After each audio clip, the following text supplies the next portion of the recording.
opinions expressed by guests on this podcast do not represent or reflect the official policy or position of the Take a Paycheck Foundation and podcast. All information shared is from personal experiences and does not constitute medical advice. We do not take responsibility for any statements expressed during the podcast. Take a Paycheck does not endorse any products or services. Any said products or services mentioned on this podcast may not be suitable for you or your condition. Please consult with your physician if you have medical questions, as it may pertain to your condition. Hi everyone, welcome back to this week's episode on Take a Paycheck. I'm so excited to have Christy joining me today. Hi Christy, can you give me a brief introduction about yourself? Tell me a little bit about your career, your education, your hobbies, and what you've been up to recently. Yes. Hi. So I'm Christy. I am a wife of almost 15 years, which is crazy. That came like really fast. And I have two boys. They are 7 and 11 years old, and I live in LA County. So what have I been up to recently? I'm actually just exiting a 2-month flare that was like horrific. So I'm really, really happy to be on the other side of that. And my hobbies are, I love taking pictures. I love being with my kids and just exploring, and they just like light up my life so much. So I'm super, super grateful. And especially having kids with chronic illness is very, very, can be very confusing from birth to raising them. So yeah, it's been an adventure. But my husband and I own 3 stores called Sola Salon Studios. And so we're business owners, and we lease out spaces to like hairstylists and estheticians and things like that, so that they can be their own business and have their own studio, and everything is them, but we just like provide the space. So we started doing that in 2020, which was probably like the worst time ever to start opening a salon in Southern California with COVID and everything that was going on. So that was quite stressful. But so that's what we do. And I'm really, really grateful to be able to have a job that both my husband and I mean, it's hard working with your spouse at times, but being chronically ill, it's so great, just like the flexibility that it gives us. And he can drive me to my appointments and things like that. So I am super grateful for being a business owner, especially in this time of our life when it's like, doctors, kids, all this kind of craziness. So it's a huge blessing. You're busy, but you also have this like good routine or a way to kind of manage everything. So you're on this podcast because you have a rheumatic disease. Would you be able to tell me a little bit about the different rheumatic diseases and conditions that you have? Yes, I have the first rheumatic disease that I was diagnosed with was rheumatoid arthritis, probably like 10-ish years ago. And then after my second son was born and after a crazy pregnancy, I was diagnosed with lupus. And so now I call it Rupus, RA and lupus. I put it together. So I have Rupus. So those are the 2 rheumatic diseases that I have. What kind of led you to see a rheumatologist with your RA? That's a really good question. Thankfully, I would have never known to do that if I didn't have a really thorough general practitioner. This was, again, probably 10, 11 years ago. So when I told her my symptoms, which were my hands were really hurting, I was really tired, my knees hurt, I couldn't write, she was super thorough with blood work, especially for being like 21 to run a rheumatoid factor. Like a lot of doctors, especially now I'm learning how difficult it is to get doctors, A, to take you seriously, and B, run the proper test. So she tested me for a rheumatoid factor. And when that came back positive, I went to see a rheumatologist. So would you say that it was really quick for you to actually see that rheumatologist? How long did it take you? It's so crazy kind of being sick for like over a decade now because so much has changed. So back like 10 years ago, oh my gosh, it was so great. I got in probably within 2 weeks. He was the best, sweetest man. He listened to me. And so I never, again, that was like 10 years ago. Things have changed so much now, 10 years later. So thankfully I got in pretty quick, and the diagnosis process with him was pretty quick, which again, super rare, that he was just so thorough, so like sweet, listened, cared, and ran tests that most doctors would be dismissive of at my age. And he just was really thorough. So I had no idea how blessed I was to have a rheumatologist like that until I moved to California and tried to find another rheumatologist. And then that took months and months, and finding the right one was really challenging. And how did you get to eventually find the right one? I will never forget. This was probably back in 2020. I was going through a flare, and I had been seeing a rheumatologist for probably 3 years. So I was on Orencia, and we were just managing my RA. And I was really, really just feeling like I couldn't get out of bed. Everything hurt, classic flare symptoms. And she just got really stern with me and was really mean, like really, really, really mean, just so dismissive. So like, you're fine. You have anxiety. So this is anxiety. So after her, I was like, I will never settle. The work it takes to find a doctor is like a full-time job. I mean, and going and all that stuff.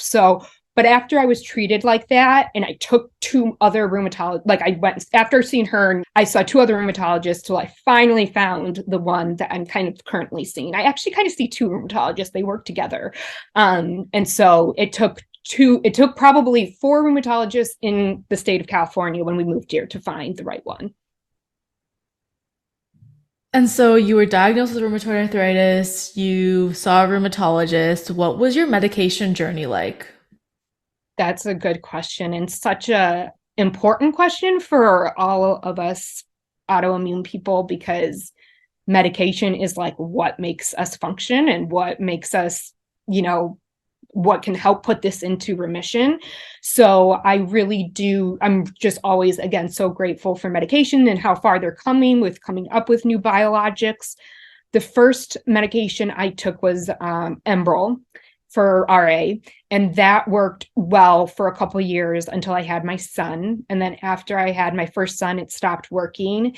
And then I tried Humira, and I tried Orencia, and I started doing Orencia infusions. And then that was really helpful for me, in addition to steroids. So I was on Orencia and steroids. And then, long story short, a couple of years ago, I had a bad flare after I was diagnosed with lupus.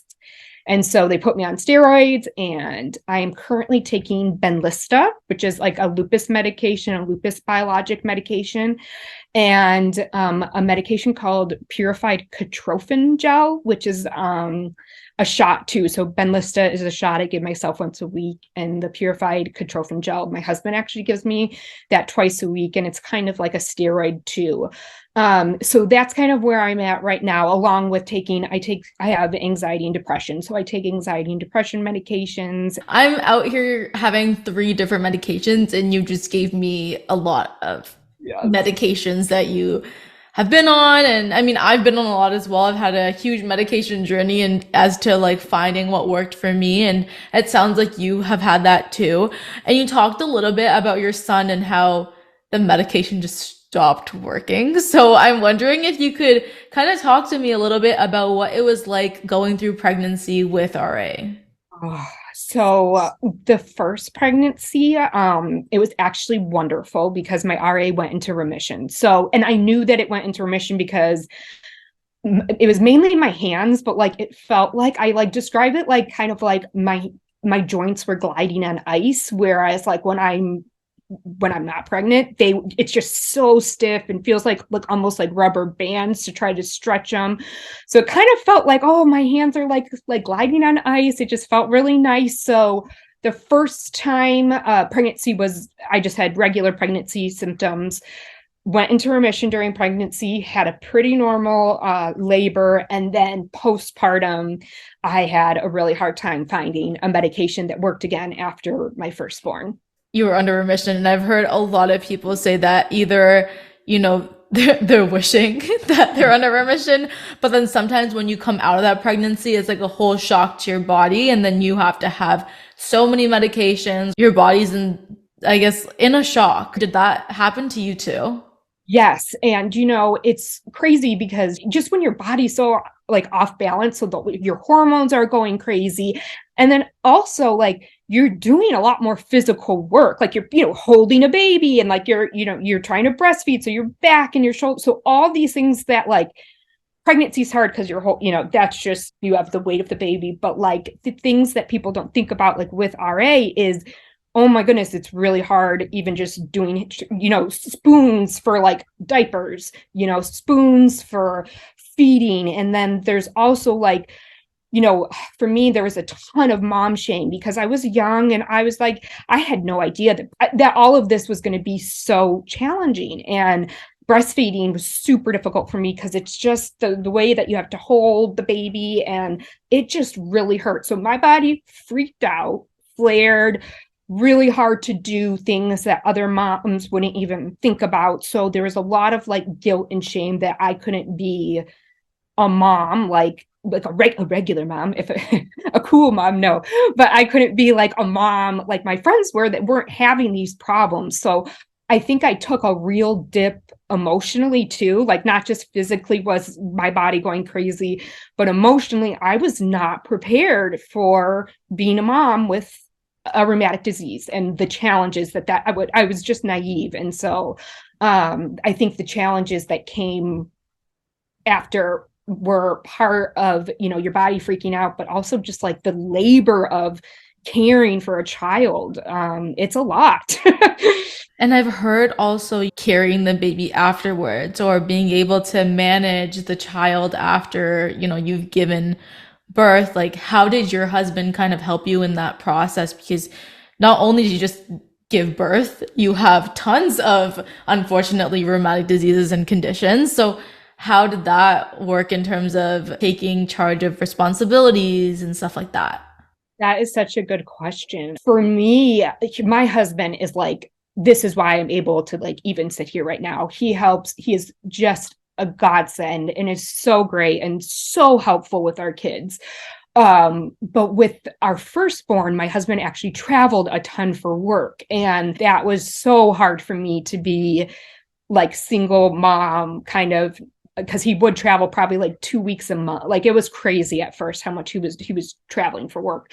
So it was challenging because he would go and then come home and I would just be like, throw all of this at him, and he's tired from travel, but he really like would pick up so many loose ends. He would bottle feed the baby in the middle of the night to let me sleep. He would definitely, we had stairs. We don't have stairs now, but we had stairs, and I could not feel comfortable a lot of time, carrying the baby up and down these like really steep stairs. So he would do that. And just like anything, he cooks he's an amazing chef. So he would makes our meals. So lots of things that add up. I'm super blessed because I have a more than 50% partner that like helps me.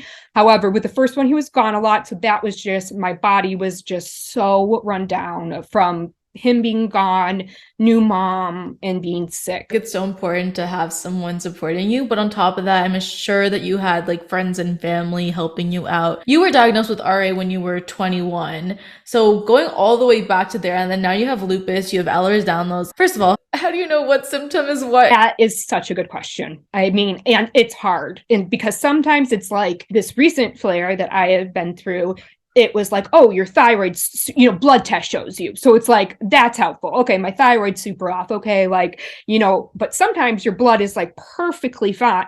How you're all clear. The doctor can't find anything and you feel like death.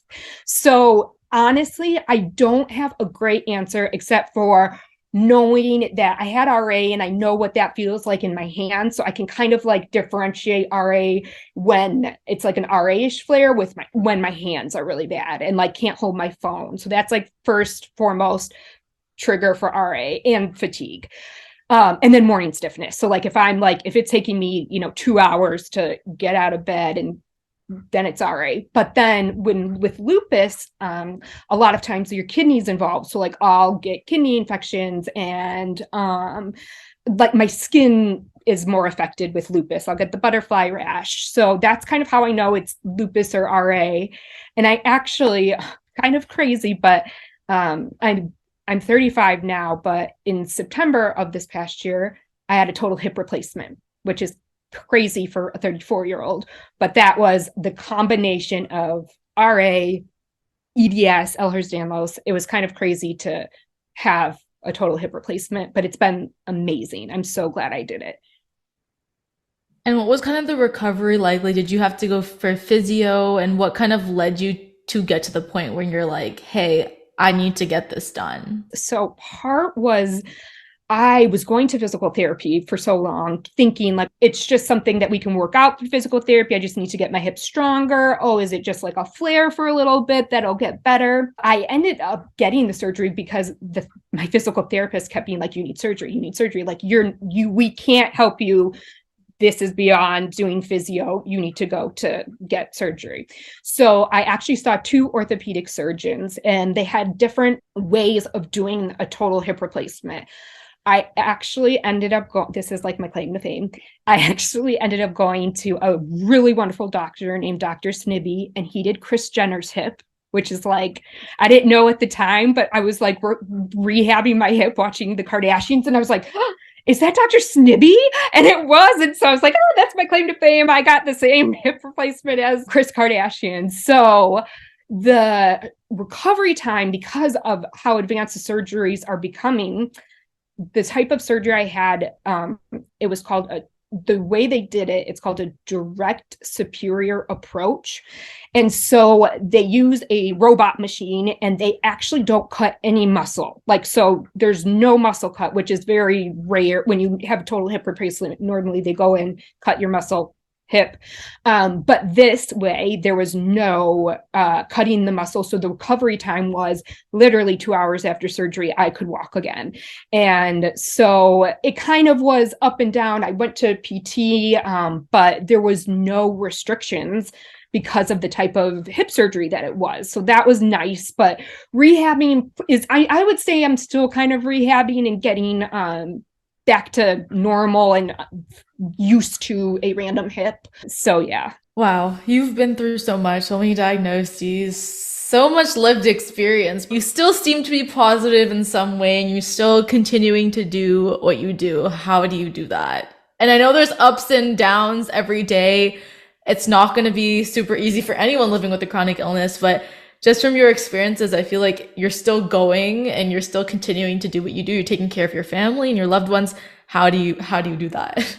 I think, well, first of all, mental health is like, I know how important it is to take care of. So like mental health and autoimmune diseases and stuff like hand in hand. And it is extremely isolating and depressing. So first, I really try to take care of my mental health lots of different ways, but I see a therapist, and I have been to a lot of therapists, but the current therapist that I'm seeing, she actually has lupus. And I can't describe to you how it's so much more helpful to see a psychologist that has the disease, that knows exactly what you're going through. So she's kind of been a game changer in helping me process and go on. Because like sometimes I'm like, this is just it. I'm so over being sick, like over. And I have really bad days where I just cry. But I have two little kids who need their mom, and they are just the sweetest, and I have the best husband. So that's what keeps me going. If I don't know where I would be without my family, because they are just what motivates me. I just am so thankful and blessed to have them. So you were diagnosed at approximately 2021. What were you doing at that time in your life? I was actually a kindergarten teacher when I was diagnosed. I think that it was kind of a combination of a lot of things to get the diagnosis, but I caught all these sicknesses that year, like all of them, and I caught swine flu. And so I think that kind of triggered at least like my blood work to show that I had, a rheumatoid factor.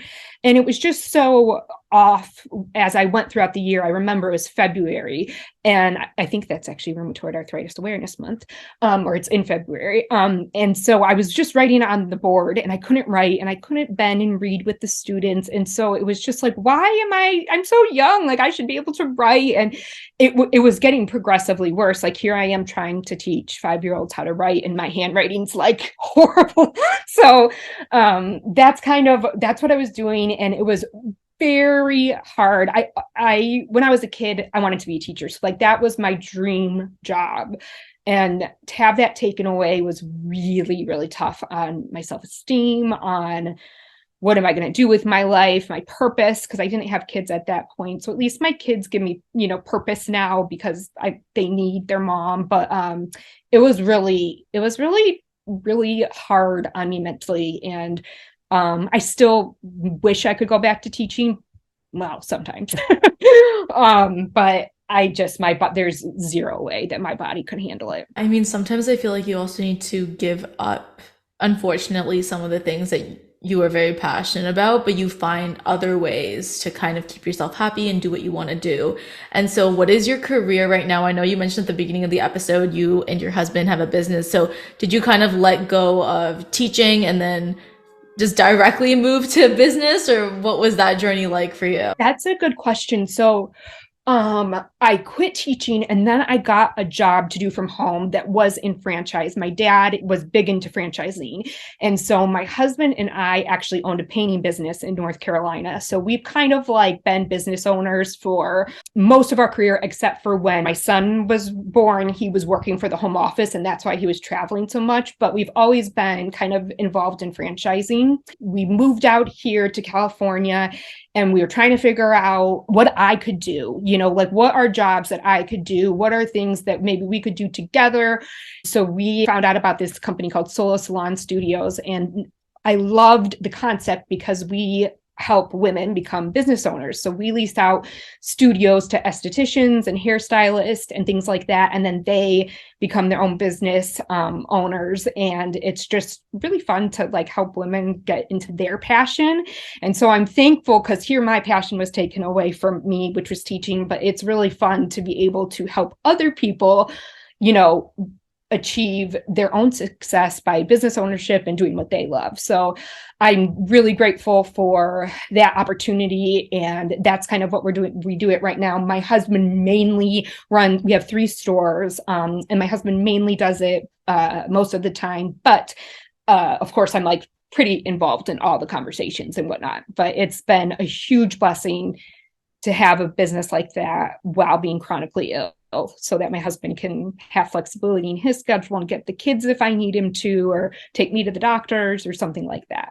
It's more of like a work on your own pace and schedule in a way. And we hosted a Twitter space event where we talked a little bit about like accommodations in the workplace. And so in our Twitter space event, this was last year, I think it was World Arthritis Day in October. And we had 3 different guests on and they talked about 3 different stages of their lives, but also the different types of jobs that they had. So one of the fashion designers that we had that lives with he's self-employed. And so that just helped his arthritis so much better. Whereas for the other guests, it was like, oh, we have to go through all these like hospital accommodation forms and try to get accommodations from so many other people. Whereas when you work at your own pace, at your own schedule, you can kind of determine what works for you. And it sounds like that's exactly kind of what happened to you too. Yes, when we are so like blessed. I do not take it for granted that we get to have this flexibility. And like you said, it is, when I thought about going back to work a year ago, I looked at like a job description and it said you have to be able to lift like, I think it was 15 to 20 pounds. And I just started crying because I was like, I'm never going to be able to work again. Like I can't lift that. And it was like, how is that a work accommodation? So and I can only imagine, I'm becoming a veteran chronic illness person as almost 11 years. And so I think, you learn to understand how many spoons you have and like what you can give. And then also like a lot of chronic illness is saying no. And it's so hard. Like I hate saying no, but like you really do have to like preserve your energy and use it where it's most important. And so like each season is, like you were saying, it's kind of different in each season. And right now I'm in a season where like I just really need to be there for my kids, and it's emotionally a lot, but so I've just been taking it really slow, washing my hair once every week, maybe, just like really trying to be careful about how I'm spending my spoons and my emotions too, which take your spoons as well. So it really is if like working for yourself is just so great to be able to do, work from bed and all these things that you can do to preserve your spoons and your quality of life.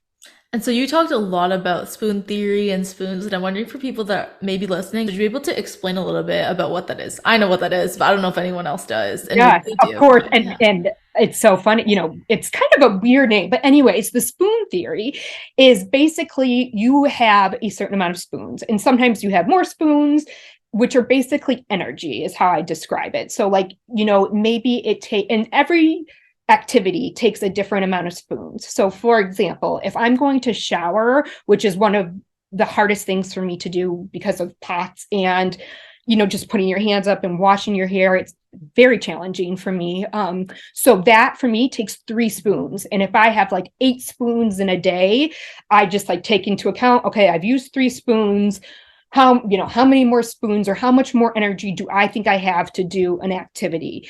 And one real way that my kids understood the spoon theory, because I would try to, I try to really just keep my kids involved in my health because it affects them and they see all of it. They see me taking shots. And so spoons, I don't know if you like for kids, most used a utensil. So we always run out of spoons because it's like cereal or ice cream or whatever. And so I'm like, see how quickly we go through spoons and need to wash them? And they're like, yeah, we go through spoons super fast. And so I was like, that's like my energy. It's like spoons are the most used, whatever utensil in this house. And so think about like each spoon for me, if I only have 8, I have to just be careful. And sometimes even just like going to a doctor's appointment, that's like 3 spoons. So there's, and then I try to, if I use too many spoons or over exert myself, like I'll be in bed and I call it spoon mortgage. Like I have a spoon mortgage program. Like, please give me more spoons. So I'll be in bed for like a few, a day, or just really resting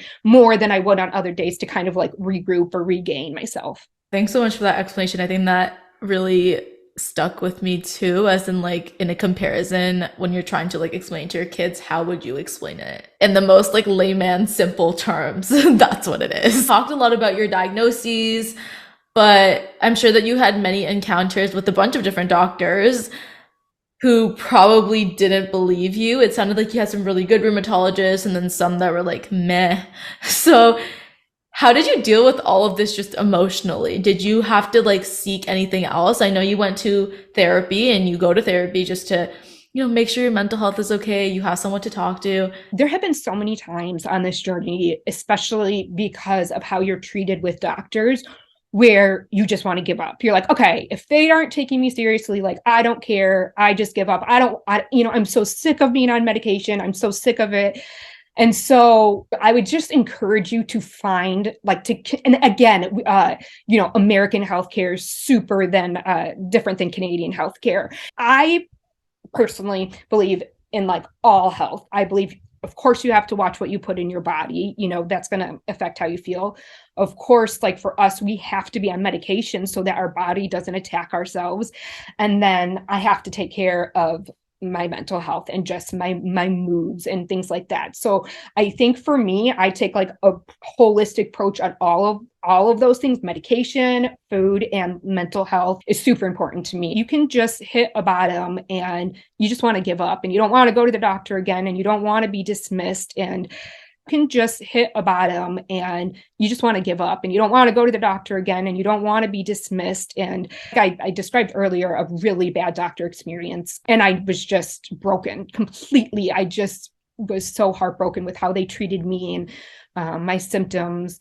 And it's so sad too. And I'll just wrap up with this. It's also really sad, like as women, when I take my husband to go to the doctors, I am taken 100 times more seriously than when I'm by myself. And so it's a fact. Like wish I could record the times like I've been by myself and the times that I brought my husband, and just feeling so much more heard. That's a very interesting observation. I find that maybe a lot of people don't even think about that, but unfortunately, that's how the world still works, which it shouldn't work that way. It is really, really hard when you're sick and you're dismissed. So I just hope that people keep going until you find the doctor, because there is going to be a doctor. But also don't be afraid to wait 6 months. If you're on, like getting into a good doctor can take 6 months or something like that. And so I think at first I was like intimidated to make an appointment that was 6 months out. But time goes by kind of fast and you can get on wait lists. So I would just really encourage anyone to keep fighting to find the doctor that does listen to you, that really, really, really, really, like, you know, you don't have to have your husband there, that just understands you and cares, because they're few and far between. And like I said, I was so grateful because my first rheumatologist was so great. And I think that was a blessing, but also like, oh my gosh, I had no idea what I was getting into when he retired. And it was like horrible. And so, yeah, it's definitely a fight. And can you talk about the psychologist experience? Yeah. So with going to therapy, the first diagnosis that I ever received was general anxiety disorder when I was like 16 years old. So I have been an anxious person my whole life, and just definitely something that I have to manage. And so I, after being diagnosed with RA and lupus, I call rupus, finding a doctor that really, or a therapist that really got me was so challenging. I probably went through three therapists like in 2 years, let's say, until I found the current therapist that I see, who is absolutely incredible, and she has lupus. And one piece of advice that I learned through this is that it's if they have, like, you know, a chronic condition, that is super helpful because they just get you. But B, I was seeing like master level psychologist or therapist, and my therapist now is a psychologist. And it really makes a big difference. It's more expensive. And I had to wait 6 months to get on my psychologist wait list too. So it was worth the wait. But she is just, the knowledge and the tools that she has as like as being like a doctor and going to school for so much more, I find has been really beneficial. So I would so recommend trying to see like a psychologist, especially because we deal with some pretty crazy stuff. Like it's intense, all that's going on with our body. And so that's been super helpful is dealing with like a psychologist versus just a master's degree level therapist. My husband was seeing a therapist, and after months of seeing this therapist, she goes, well, it seems like your wife's disease is chronic. And we were like, I've been seeing you for like 9 months. Like, that's why I'm here talking to you. Of course it's chronic. So that was like, oh my gosh, are you even listening to me? Do you know anything about like why I'm here and what this means for my life?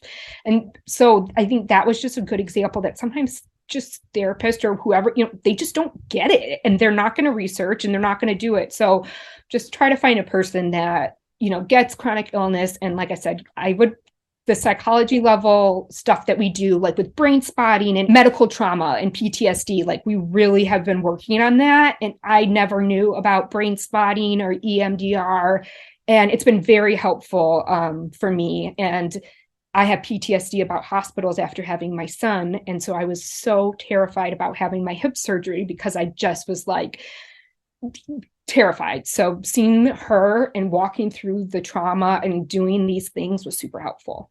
And I would have never thought that like a psychologist would be helpful with my rheumatic disease or anything, but you don't think about it. And I don't think you think about it till you need the help, and you try all the resources you can, and then you're like, my last resort, or what can I do next? And I've never heard of any of those things that you brought up. So it's just very interesting. Like, I'm learning a lot to hear like the difference between a therapist versus psychologist and how that could help you in your care. And she gives you tools so like I can do it at home, you know? So it's like, sometimes when you go to therapists, you're like, oh, I have nothing to talk about. I have nothing, you know, but like we do things that like add to my toolbox of when things get crazy that I know how to do. And things like, like I said, brain spotting, I never knew what it was. Craziest experience, but very helpful with dealing with medical PTSD, very helpful for me to do that before I go to a big doctor's appointment, and just it like helps my brain and helps me process. And again, like I would have never known either, but it took seeing and waiting. Like I said, I had to wait like 6 months to be able to see her because she's so good. That's what I'm learning. I guess it takes a really long time to see, you know, good doctors and good physicians, but it has helped with my chronic illness immensely, and just dealing with all that comes up, because sometimes I feel it's just never ending. So you need I need the help to kind of get my head straight here and keep on going on. You manage and create content on your Instagram page at Chronically Ill Chrissy. When and why did you decide to start having this page? That's a really good question. And my psychologist. So she was actually a big part of me doing it. So I would be sharing, I have a personal Instagram page, and I would be sharing, and no one got it. So I felt like I kept trying to say all these things and like inform people. And I ended up just feeling a lot more alone, because no one, they were just kind of like sick of it, and they didn't get it, and no one was understanding. And so I started Chronically Ill Chrissy for me to be able to find other warriors that have chronic illness, and to also just share my experience with being a mom and a business owner and all this stuff while dealing with multiple chronic illnesses. It is so helpful for me to see how other people do it. And so I hope and pray that like I can be a little bit of help, or just help anyone feel less alone with all of it. Like, you know, we have to take all this medication, and sometimes people shame you so bad, and it feels good to see other people, you know, wow, you have to take a lot of medication to function too. So it felt like a really good space to feel understood, to learn, and to also just kind of share my experience. So my therapist was like, you know, why don't you start like just a page, a public page that you know, talk about what you're going through. And it helped so much, because I was putting pressure on these people in my private life to like get it. And it was like hitting it, they just weren't. And it really hurt my feelings. And now I feel heard and understood, and like I can share and just like have fun with it sometimes. And so what do you hope people can take away when they go on your page? I just hope people feel less alone. I just hope they feel less alone, and just continue to fight, because I can get how it is so isolating and so lonely. And so I am there for I talk to people through my DMs. Sometimes people are like, I'm just so at my wit's end, like help. And I'm like, me too. I know, I get it. And so just being less alone and being heard is I just hope that's what people get from my page. What advice would you say to youth who are going through mental health challenges during their diagnosis? Well, first would be to get help, find a person that you can talk to and trust. That would be the first thing, because it is a lot to process. And I don't think you realize how much you have to process when you're first diagnosed. Like, you have to process medication. You have to process that this is a lifelong thing. You have to process, like, you know, I probably won't ever ski again, which is something I love to. Maybe I will, but, you know, just so processing the losses. And especially as a young person, my heart goes out, because it is so lonely. So just find people, find a support group, find a good therapist, and try to start, you know, your medication journey too. Just it can be long, as we kind of talked about. Finding the right medication is not always easy, but that would be my advice. Thank you so much, Christy, for joining me on today's podcast episode. We had a great conversation about your diagnosis story with RA that led you to unfortunately retire from your passion of teaching, but then gave you an amazing job to now be part of a business that you and your husband kind of manage. Then we discussed how your symptoms changed during the course of your first pregnancy, your PODS diagnosis, and the second pregnancy, and how that led to your next diagnosis of lupus, which is honestly insane. We talked about your hip replacement, and to finish off, we discussed your Instagram page at Chronically Ill Chrissy and how you aim to continue to spread awareness. Make sure to like, comment, subscribe. Check out Chrissy's social media channels, which I will leave down below. Stream this episode on different platforms, and I'll see everyone in 2 weeks on Take a Pain Check. Thank you so much, Chrissy. Bye. Thank you so much for having me.